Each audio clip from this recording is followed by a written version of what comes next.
Hello, and welcome to another episode of LSVT Global's podcast, Think Big and Loud, where we share inspiring stories, expert insights, and engaging conversations, all designed to empower and uplift the lives of individuals with neurological conditions and those who love and support them.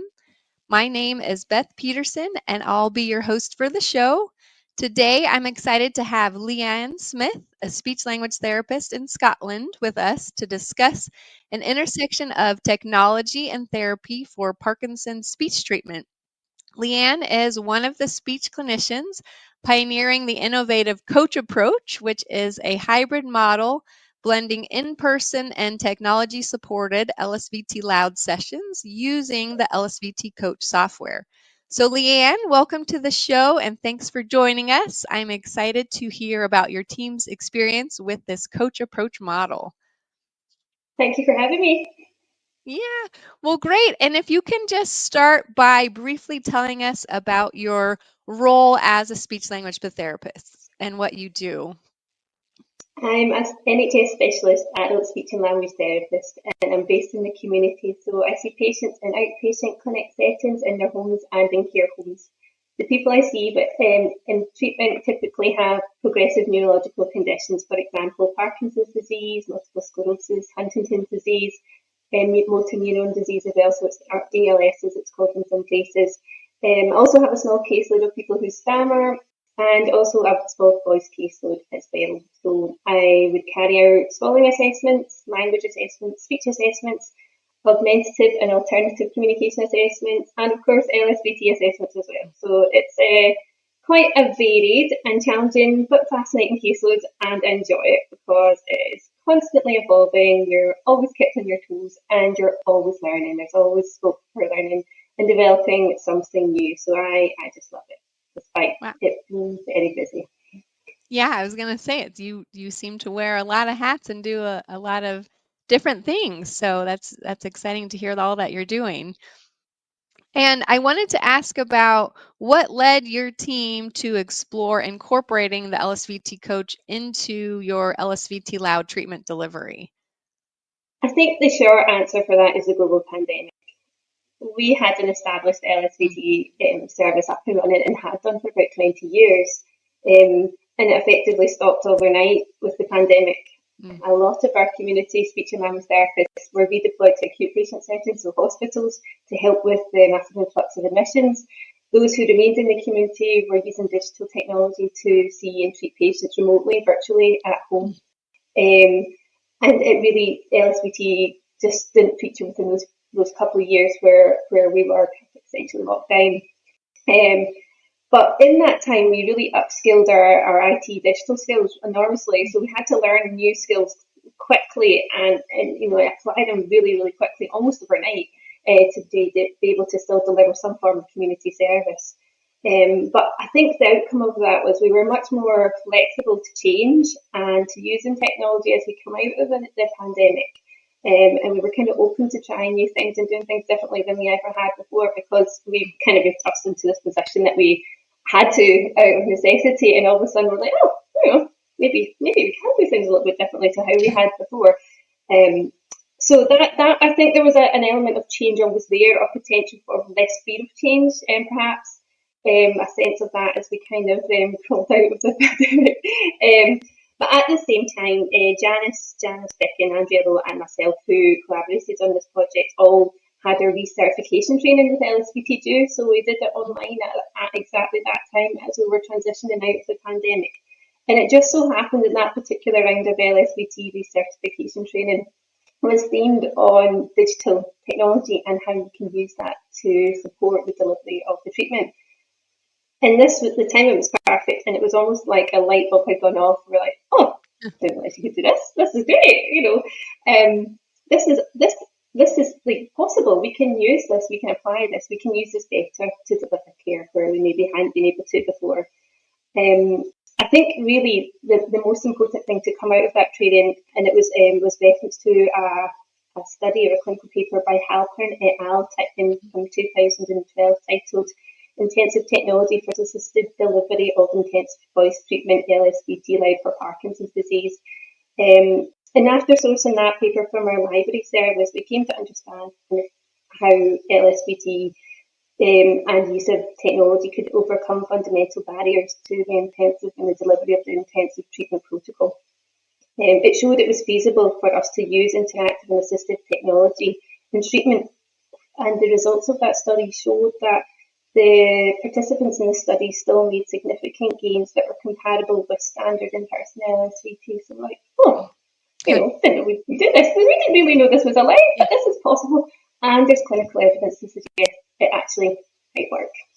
So it was like an answer had popped up, a solution to our problems, because we just didn't imagine that we'd be in a position to start or run LSVT again in the context of increasingly challenging caseloads, massive waiting lists, and high demands on our service as we came out of the pandemic. Okay. Yeah, that makes sense. So the pandemic was really kind of the catalyst that pushed you to do it. And I love that light bulb going off, like, oh, like this has been done. We can try it with the LSVT coach. Well, that's great. So my next question was kind of how you learned about it, but I think you addressed that, in your certification renewal, learning about the LSVT coach and that Angela Halpern-led study. So for the audience, I did just want to briefly tell them more about what the LSVT coach is for those who are unfamiliar with it. So it is a software program with a calibrated microphone. And as they did in their study, clients can actually use this at home for in-person sessions where the LSVT coach actually will have the goals programmed by the speech language therapist, and it will respond to those goals that are set. So it will run them through the whole LSVT LOUD protocol at home, and then based on what Leanne or another speech therapist has set, it will say, okay, that's great loudness, do it again, or get louder, or go longer. So it can take them through a full LSVT LOUD session. So then Leanne and her team did this model that they called the coach approach, which I love that. And so they did some in-person and independent sessions. So what does your coach approach look like in practice? So how did you balance those in-person clinician-led sessions and then those independent sessions with the LSVT coach leading it? I think leading to getting the treatment up and running, we did email LSVT their inquiries inbox and just saying, how do we go about this? We did this paper, we know this is possible, what do we need, how do we make this happen? And they were really, really supportive in facilitating us getting our treatment up and going. I can't emphasize how helpful they were. We already were familiar with and had eCompanion, which is the older version of the software in Lanarkshire, but we really hadn't used that to its full potential. Reason being, I think we like the tried and tested model, and I think we just weren't in a position to be, or we knew it worked, and we wanted to. There was no need to explore why to do it any differently. It works, it does the job. Why change that? But the context of what the week and the environment in which we were delivering the therapy changed. So LSVT helped us upgrade our licenses to get to operate and use LSVT Coach as opposed to eCompanion. And we pretty much we linked with our in-house information governance team and digital teams to get the software downloaded and to get the accurate and correct permissions in place for patients to independently and securely use the treatment laptops independently in their own homes. So we had to go through a few sort of steps to get to the point of being able to deliver the therapy in the first place. But it was robust, and it also gave us a bit of confidence that this is okay. We're checking and we're going through the correct steps to make this work and to support this so that it should be effective by the time it reaches the patients. These shouldn't be things that come back to us afterwards and go, we shouldn't have done that, or maybe should have done it differently. So we were quite methodical from the get-go because we wanted it to be right. We wanted to get it right. We didn't want it to fail. We really wanted to get LSVT started again. So we took our time, but we did, as I said, we were really thorough with how we got it started to begin with. In terms of methodology, it was really easy. We basically just copied Halpern and Alice 2012 paper. They've done it, they tried, they tested it, it worked. There was our evidence. Why change that? So 9 of the 16 treatment sessions were completed in person and led by an LSVT clinician. So we did, and the remaining 7 sessions were completed independently at home using the laptops and coach software that were given to patients. So in week 1, we would complete standard in-person treatment sessions. So the first 4 of the 16 would be done in completely the same way that we'd always done. It was about nurturing that voice, discovering and guiding the patients to finding that lovely, good quality, loud voice, the modelling, the shaping, all that happened in week 1. And that really wasn't lost at all through the use of technology. So that was really important and key, that we were still able to sort of find and help patients find that voice and nurture that amazing loud voice before we moved to the technology side of things. So I really liked how the study had planned that, and I felt that really worked well in therapy, that focus has always been on the voice, everything else comes after that. In week 2, we start to introduce and use the software in treatment sessions. So 2 of the 4 treatment sessions in week 2 are done supported by a speech and language therapist or LSVT clinician. The other 2 are carried out autonomously by the patients using the software. So it's 2 and 2, but all 4 with the laptop.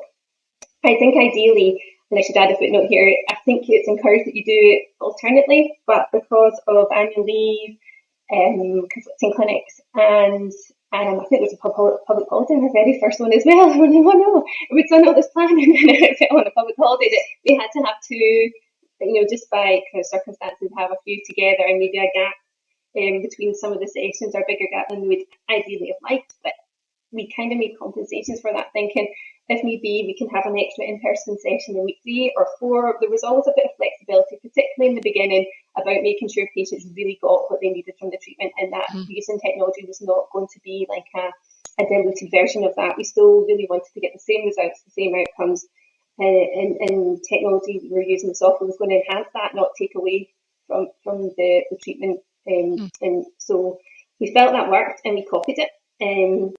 And for us, it worked. We got the patients liked it, and on the Mondays of every treatment week, we would still see the patients, and we'd still be having our clinical ears and eyes open, listening for any hyperfunction, any behaviours that maybe not necessarily good for healthy voicing, and we'd also be updating their reading hierarchies as well. So we're, again, following the standard treatment protocols, the things that work and make LSVT what it is. We're still honouring that, the fidelity of the treatment protocols, and following that same format that's tried and tested and has worked so many times and comes up as effective in so many studies. So we were really trying to honour the validity of the treatment, but yet still exploring new ways of achieving those outcomes whilst maintaining, as I said, the validity of it and how effective it is. Mm-hmm. Well, it's great. Well, it's good to hear that it was easy to follow the model set in that Halpern study, and it sounds like you did a great job following it. And the in-person sessions, you were hearing what you wanted to hear, so you had confidence that the sessions where they were using the LSVT coach on their own were going well. So that's all great to hear. And so then I understand that you were doing this clinically, we're seeing the good results, and so we're encouraged to also write it up as a clinical study. So then I know you turned some results into a poster presentation. So what types of patients did you find were most suitable or appropriate for inclusion in the study, if any?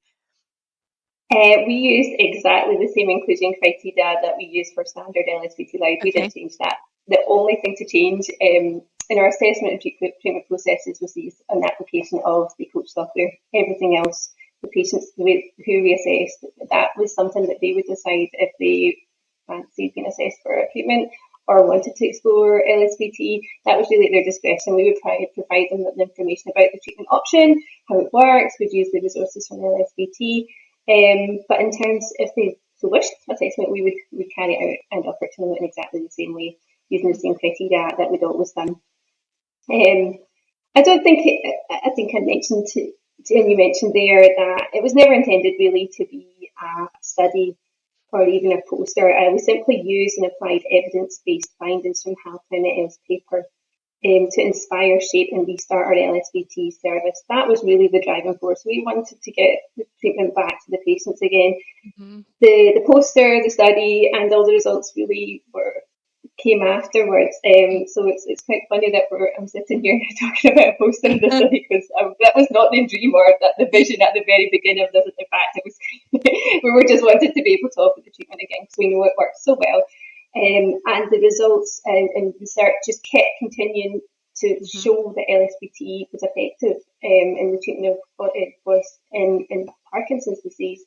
And it was the one thing we really weren't able to offer to our patients at the time. And it just seemed like there was this contrast or conflicting sort of sense of like, we're not doing this, we're busy, but we really want to get this going again. So that was really what spurred and energised us to do it. We're very much clinicians through and through, and I don't think Janice or Angie who collaborated in this would say that our course will rely on presentations or even clinical research or studies. This is, we are very much therapists, and I think we're just a bit sort of surprised and overwhelmed with the response that our posters got from various events that were presented and exhibited at. Yeah. Well, I think that's great. Like you're saying, you really just wanted patients to get the therapy and you found a model to do it. And I think what's neat about research is you were able to do it at your clinic, but research now allows you to spread it to more people. And so then more people can get delivery this way, if other therapists do it. So I love spreading your story. I know you weren't expecting it, to be as big as it was, or do a publication or the poster, but I think it's really neat that research can the dissemination of research can help others see what you're doing somewhere and then implement it in their own clinic. So we do appreciate that you did turn it into a study, and it became bigger than just at your clinic. So thank you, and the patients thank you for that too. And then you touched on this a little, I know, with your team, but what kind of preparation or support, I'm thinking more of technology, but really in general, did clinicians and the patients need to feel confident using the LSVT Coach software? Well, the three of us watched a webinar that was on the LSVT website, and it showed us how, I think it was designed more so for eCompanion, but because the two systems are so similar, it still applied to the settings and how we would use Coach. So we both completed that online coach or training, and that sort of, we came out of that thinking that was really useful, and it was actually much easier than we anticipated it would be. I think that I wouldn't say any of us are particularly technology minded. I don't think they'll mind me saying that. But we finished the training going, I don't think we might be able to do that. That seems okay.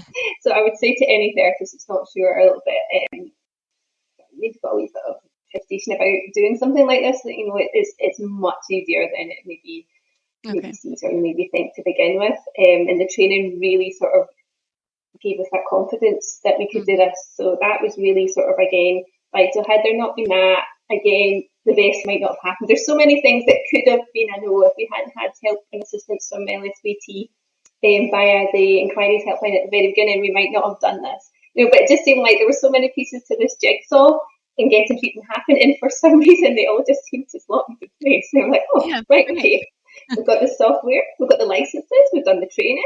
Okay, this is happening. This is really going to happen, So at any point it could have been solved, but it seemed to just happen, and the processes and the tech support, the training, from LSVT, it was all available to us as clinicians to do this, So we just kept rolling with it. I think in terms of the patients, what I would do if there was anyone that had a little bit of apprehension about using the software in their treatment, as I was talking about it, I would bring it out during assessment. I would bring out the laptop with the coach and show it to them, and maybe even get them to do a couple of trials, just to get a sense of what it's like and what they see, so it's not this big scary thing. Some people that have done treatment with me have never used or don't have a laptop, and yet they've gone on to use it for their treatment and have amazing outcomes. So it is possible, and I think just appreciating the simplicity of it, and because it's repetitive by nature, because of the nature of how LSVT works, it's intensive, that it clicks very, very quickly. I can do this. A bit like us when we did the training videos, we were like, we can do this. This isn't as bad as it seems. So I think that's always really good to introduce it. And when I'm doing assessment, I will talk about it as well. So there's not this big surprise or shock come week 2 that the laptops come out. Oh, what's this? I quite like the ways. There's always that sort of sharing and transparency at the very beginning. There's also that reassurance that we're here to help you with this. Yeah. We're not going anywhere. We're at the end of the phone, so we give out our work mobile phone numbers, our email addresses. And we encourage patients to keep in touch with us throughout it, on their non-treatment days as well. If you have any inquiries, give us a call. So it's not that that's it, you're on your own. Yeah. And we do naturally give a little bit of flex in our diaries that week should we need to jump out and sort of fill in a session or swap a laptop over or fix something, or there's something just not quite working for them, that we're able to do that so that, again, the validity and the fidelity of the treatment's not compromised because of technology glitch or an issue that's cropped up. They're always going to get their 16 sessions of the LSVT LOUD no matter what. So we try and reassure them, and that's what we're really keen to protect during the process of treatment. We loan the devices out to patients during the treatment, but I also have written up how we kind of how-to guide on how to use the computer. So this is where the charging cable goes, this is the on button, and sort of it's just like a bullet point or step-by-step sort of process of how to open the software program. Once it's open, it's all there on the screen for them anyway. I don't really need to write, they just need to see what's there and follow it. It's so simple. They just need to work their way through it. So that all those sort of things have been put into place to enable our Parkinson's patients to access it with ease and without any difficulties. I mean, occasionally things do go a little bit wrong, but it's not necessarily the software, is what I would say. Occasionally I've had to hop out to someone's house because the microphone wasn't working. And when I got there, I realised it was because there was a cable loose at the back of the microphone. It wasn't to do with the software at all. So things still happen, but that's why they've got our number. That's why they can contact us on their non-treatment days. They're very much supported through this, and usually it's an easy fix. I think there was another one where the patient couldn't see the mouse because I think the mouse was white with the kind of white, the black background outline, and the coach software is against the white background as well. So they had problems seeing it because it's quite small as well. They were like, God, I can't see the mouse to click. So I just went out and changed the colour and size of the mouse. And it was as simple as that. So little things do crop up. I'm not saying you've got to be like perfectly seamless the first time round. It's not. There's lots of learning along the way. But hopefully, we're learning, we're improving, we're enhancing how we're using it. We're getting slicker and better at our delivery of our coach treatment as well. So I'm not being put off. I think also I've had in mind, if we also encourage people to have a mouse, or we've ordered a mouse, right? So they can choose between the trackpad and the mouse, depending on what they're most familiar and comfortable with. Some will use the trackpad on the laptop, some will use the mouse. I did cross my mind this week actually that, if I needed to, I could also use an AEC switch, for the click. Again, that could be plugged in. So there's ways of working around it. There's always possible solutions to possible answers. I've not come across one yet that I haven't been able to overcome.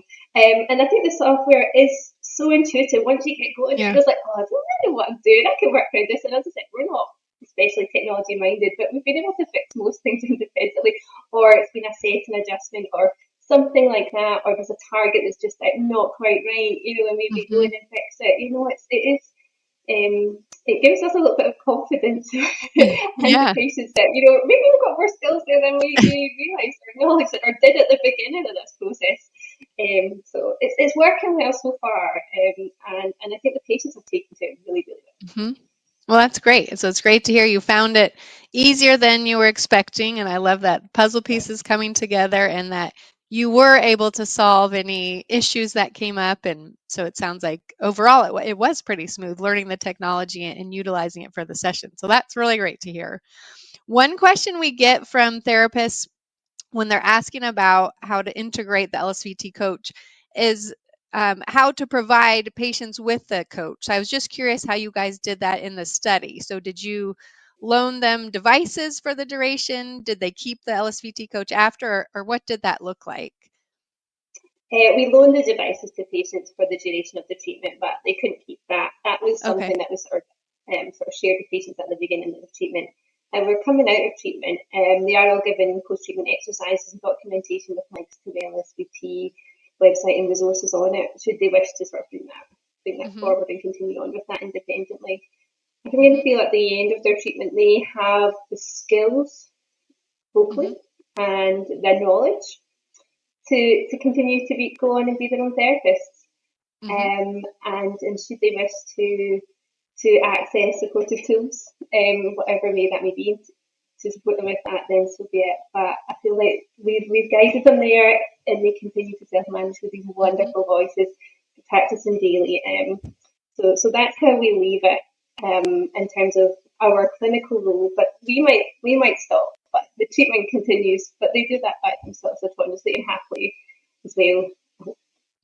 So that's great. Yeah. So they had the device during the study, but I love, again, that idea of by the end of treatment, they can do it on their own. They don't need the device. So because we have had some patients that will continue to use it mainly to like send their clinicians their results, how they're doing with their continued homework, or sometimes it can help with extra motivation. But I again love the idea that they know how to do it on their own. They're their own, therapists by the end. And so it sounds like you got just the results that that you should get. And so you were doing a really nice job with that. And so in general, how have patients responded to this hybrid model compared to your fully clinician-led LSVT Loud sessions? Did you notice any changes in things like motivation or engagement or your therapy outcomes? I think that was the thing that shocked us out of everything that we've done. So with this project and that was the big unknown, is how they're going to respond to this. We could put all this into place, but they might hate it. They might really not like it.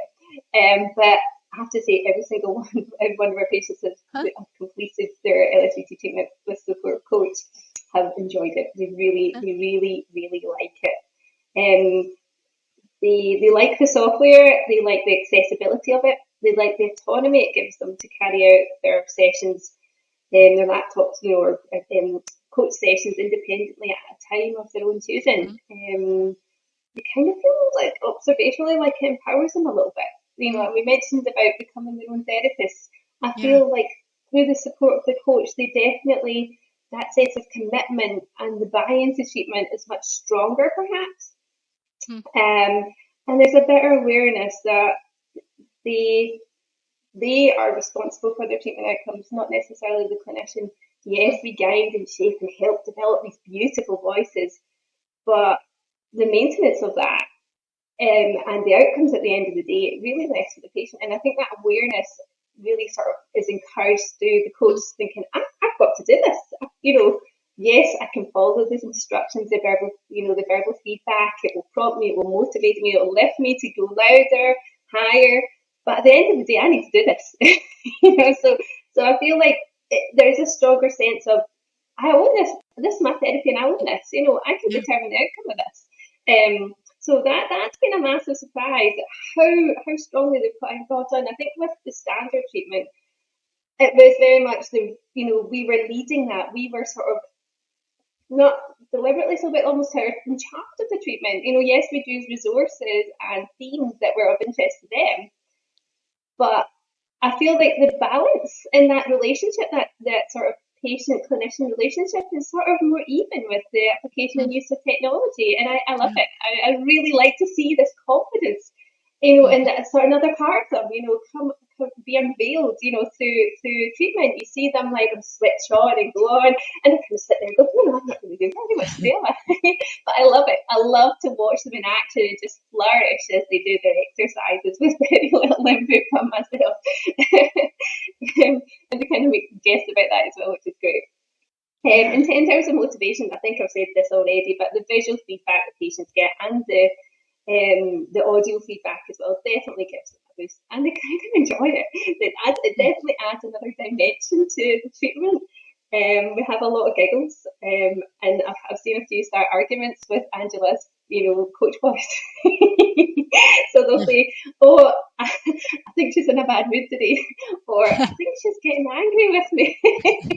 When they maybe don't hold, it's when they don't hold their highs or lows for quite long enough, because there's just a little bit of a delay. They have to hold it for that wee bit longer for it to be captured by the microphone, perhaps more so than they're used to with a standard high on treatment week one. So So that's where they're really challenged, to hold that note, and they go, Yeah. oh, I don't know what's wrong with it today. So it's almost like having a conversation with their coach audio voice, but it's very, very funny. And I did ask one of my patients to give me a bit of a feedback for today. I told them what I was doing, and their answer was, it's dead easy to use, and it helps with the voice prompting. It makes you try harder. And on coach days, it becomes part of your daily routine. So I get up, I have my breakfast, I turn on the laptop and do my exercises. It's as natural as that. And they're quite motivated to do that as well. It's not like it just seems like, like an instinctive thing to do, with everything else, they do in the day. It's not something they think, oh my gosh, I really got to go and do this for an hour. Or it's like they feel like, no, I enjoy this. It's fun. And I think that's the beauty of LSVT as well, is it is fun. It's a lot of fun. And it sort of brings light to their day. So they can start off their day with a bit of fun with their LSVT exercises and get that amazing voice from it. Then our treatment has done its job. Well, that's great. I love you talking about them taking that extra responsibility and feeling that empowerment from, okay, I'm in charge of this. I'm supposed to do this today. I'm going to find the time to do it. And that can be very empowering to them. Well, and that was funny when you're talking about if the voice is mad at them for the day, or, you got to do it better or go longer, whatever it is. But one thing that we've talked about is it really does make them work hard for the hour, because, in a real session, as much as we train other therapists that you really got to stick to the exercises, we can't do extra chit chat. We're minimizing explanations so that the patient gets the full hour to work on to practice. But the coach really does that. She's not going in and asking them about their day or their weekend or whatever. And so that's something we really like, is it does keep them doing that motor practice for the full hour. And it sounds like your patients have recognized that too and responded well to it. So 100%. that's good. Oh, good. So what are some key lessons or tips that you would share with other speech therapy teams that might be considering integrating this technology into their own programs? I'd say definitely do it, but be patient. It's necessary to do it right, to do all the right checks and go through all the right processes robustly. But it's definitely worth it in the long run. Stick with it, and your patients will surprise you. Okay, that's great. I think I would also say invest in a mouse. I think I said this already, but that's just like a wee tip that I kind of discovered as we were doing the treatment. And I think when you're doing the program as well, I would say be modest with your highs and lows. I think the software is much more sensitive to pitch breaks. So if they might use so they could be doing all sorts of amazing, vocal gymnastics, doing these wonderful highs. They're really in week one. They want to show you how high they can go and how low they can go, and saying, that's a bit good, but you want a good quality sort of scaling of your pitch, and you want that strength of voice to be maintained throughout the scale. And the coach is quite brutal at saying that, it cuts you off when the voice breaks at the high notes. So again, me saying you need to better bring it down a couple of notes, or up a couple of notes, so that the voice doesn't break. You don't get the pitch breaks. I think seeing that and hearing that visually through the software reinforces that I don't need my highest isn't a good quality high. Actually, a good quality high is up to here instead. So I think as clinicians, I would say definitely be more modest when thinking about your high and low targets and setting the goals and targets within the profile. I think also a really good and fun tip for us is we used sort of character names, like, from films and movies and cartoons and things like that when we're setting up our profiles. One, to create anonymity in case anything should happen to the device or the software whilst it's in patient's home, so that no personal data is compromised or lost. But, so it was one of these processes where, like, yeah, that's fine. So it can never be tracked back to who's completing or doing the treatment. So it's a safeguard really that we created. But it also creates a lot of fun. So if you find out what they're into at the beginning, what really interests them, what tickles their sense of humour, use it in their profile name, because every time they log in, they're just like tickled. So we've had some interesting characters in our profiles over the past year. It's brilliant. And again, I feel it just again sets the tone for the remainder of that hour. They're already feeling silly and loose because they're gone Yeah. in as like a Disney character or someone from Star Wars or something like that, you know. Yeah. Or it has to resonate with them. It has to be important to them. It has to make them smile or have a memory for them that's cherished. And nearly always quite successful with that. But I feel like again, it brings a smile before we've even started, that they laugh at themselves as they're logging in. You know? So that's just a wee sort of tip for anyone carrying it or using the software. Just make it fun, make it silly. Yeah. They'll embrace it and they'll run with it as well.